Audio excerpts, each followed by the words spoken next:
Have you ever felt like your brain is just running on autopilot? Like your habits are totally in the driver's seat and you're just along for the ride? Well, you're not wrong. But here's the good news. You can absolutely take back the wheel. The secret is this incredible process called neuroplasticity. And honestly, understanding it can change everything. So let's dive in.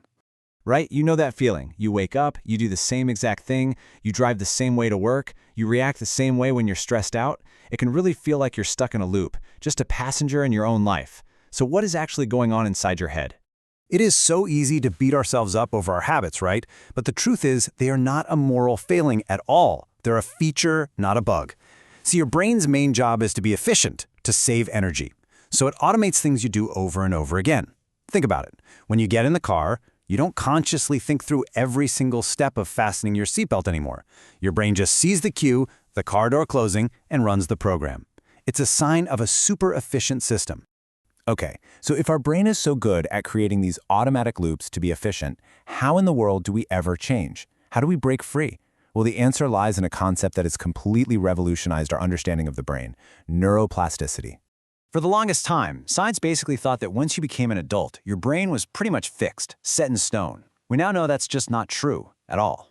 Our brain is incredibly dynamic. It's constantly being reshaped and remolded by our experiences, our thoughts, even our actions. And this amazing ability to literally reorganize and rewire itself, that's neuroplasticity. This little phrase right here is basically the golden rule of how your brain changes. It was first put forward by Donald Hebb way back in 1949, and it's perfect. Neurons that fire together, wire together. Just think about that. Every time you have a thought, or learn a new skill, or do anything really, a specific chain of brain cells, or neurons, fires up. And the more you repeat that action, the stronger and faster that connection becomes. It's like you're physically paving a road in your brain.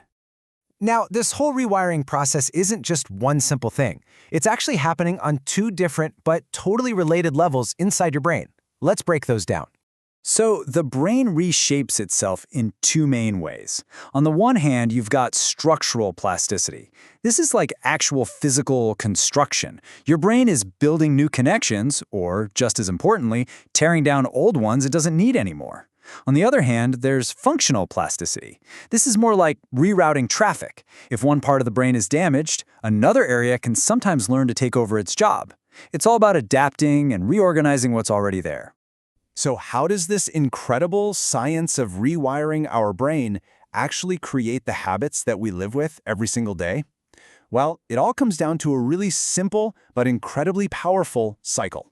Every single one of your habits, good or bad, follows this exact three-step loop. First, you have a cue. That's the trigger. It could be a time of day, a certain place, an emotion, anything. That cue then triggers the routine, which is the habit or the behavior itself. And finally, you get a reward. That reward sends a signal back to your brain that says, hey, that was good. Let's remember this loop for next time. And that's what makes the habit stick. Now, when you're learning something brand new, say learning to play the guitar, your prefrontal cortex is working overtime. This is the thinking, conscious part of your brain. It's responsible for planning and making decisions. You have to think about every single little thing, where to put your fingers, how hard to strum. It is exhausting, right? It takes a ton of mental energy. But as you keep practicing, something amazing happens. Control starts to shift away from that hard-working prefrontal cortex to a deeper, older part of the brain called the basal ganglia. And the basal ganglia is a master of automation. It takes that sequence of actions and basically burns it into a program, turning it into an automatic routine. This is so important because it frees up your conscious mind to focus on other stuff, like maybe reading the music or just enjoying the sound. Your new skill is now officially on autopilot. Now, you might be thinking all this practice and rewiring happens when we're awake, and a lot of it does, but a huge, huge part of the process, the part that actually makes all these changes permanent, happens when we're not even conscious. Yeah, all this learning and rewiring, it's like a big construction project. So when does the brain actually, pour the concrete for those new pathways and clean up the whole site?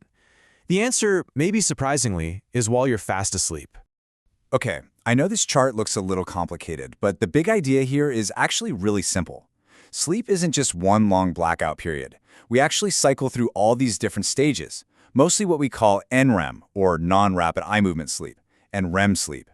Each of these stages has a very specific and very important job to do when it comes to locking in all the changes you've been working on. Let's think of it this way. During those deep stages of NREM sleep, your brain is like a meticulous librarian.